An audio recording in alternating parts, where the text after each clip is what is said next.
When Andrew Carnegie started his enterprise, in a short span of time, he became so super successful and made so much money that the US government suspected he's doing some malpractice. So Andrew Carnegie said, see, I can keep my mind focused on something for 5 minutes at a stretch.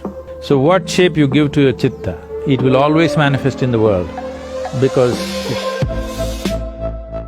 if you're not paying attention to what I'm saying, would you know what I'm talking? No. That's so with every aspect of life, isn't it? If you're not paying attention to it, you don't know what you're eating, you don't know what you're breathing, you don't know what's happening. Most people will not notice the fragrance of the flowers or anything, they're just walking through like rocks. To be human means, what is unique about a human being is, we do the same things what the other animals do. It is just that all that the animal can do, we do the same things, but we can do it consciously. And doing anything consciously will not come if you don't have sufficient attention towards things that you do or things that you do not do. So this attention deficiency syndrome has happened because people's idea of education is information. The more information you heap upon on any mind, or let's say starting from childhood, the more he will develop aversion to attention. Because without knowing anything, information gives you a false feeling that you know everything.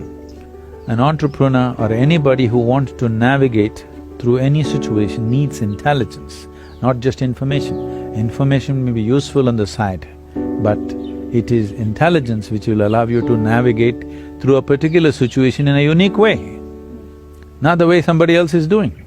Once you heap yourself with too much information, now attention is a serious problem. Once you have no attention, once you have no ability to hold your attention, you have lost your ability to access your intelligence also. You will just churn out the information from memory. There's a beautiful incident, you heard of Andrew Carnegie. When Andrew Carnegie started his enterprise, in a short span of time, he became so super successful and made so much money. At that time, okay, this is not the age of Google or Facebook or Twitter where in 2 years they become multi-billionaires and all. Those days, people had to set up manufacturing this and that and make money which would take decades or generations. So this guy made so much money in a short span of time, people suspected, the US government suspected he's doing some malpractice. They set up a Senate investigation committee. So they questioned him in every way possible and they found nothing wrong with his business. Then they asked, how do you manage to make so much money and be so successful? So Andrew Carnegie said something very simple. See, I can keep my mind focused on something for 5 minutes at a stretch. 5 minutes. Can any of you do it? All the senators.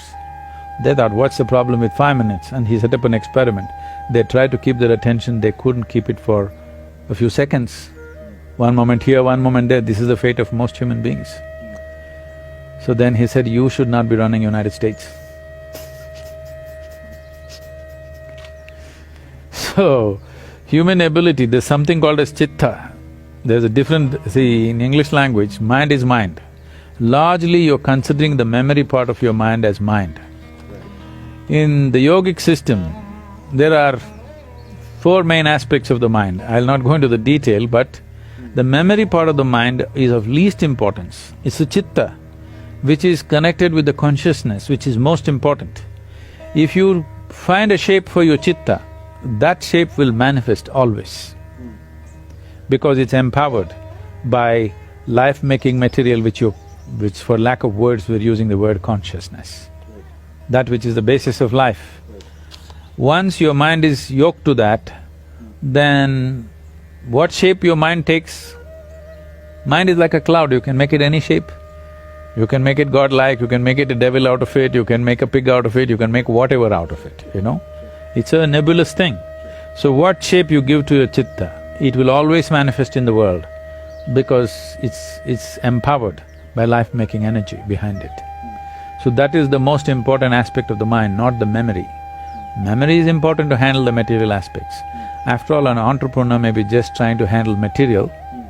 It's fine, but I would like an entrepreneur's life to become an exciting adventure where his process of exploring new possibilities become truly new possibilities in his experience, not just economic possibilities.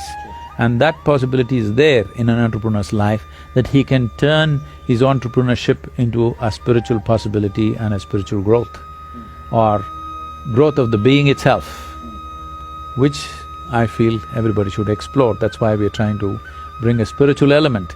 Success will come easy more than anything, because success will come easy not because of any magic, simply because you function at your full potential. If you want to… there is… in schools they have something called as a three-legged race. Though you get 3 legs, you run slower. With 2 legs, you would run faster, isn't it? With 3 legs, you must become more efficient in numbers if you just simply look at it. But this is how it is. With more information means something that is not yours, you attach it to your memory and identify yourself with it. The more you do that, the less effective you become.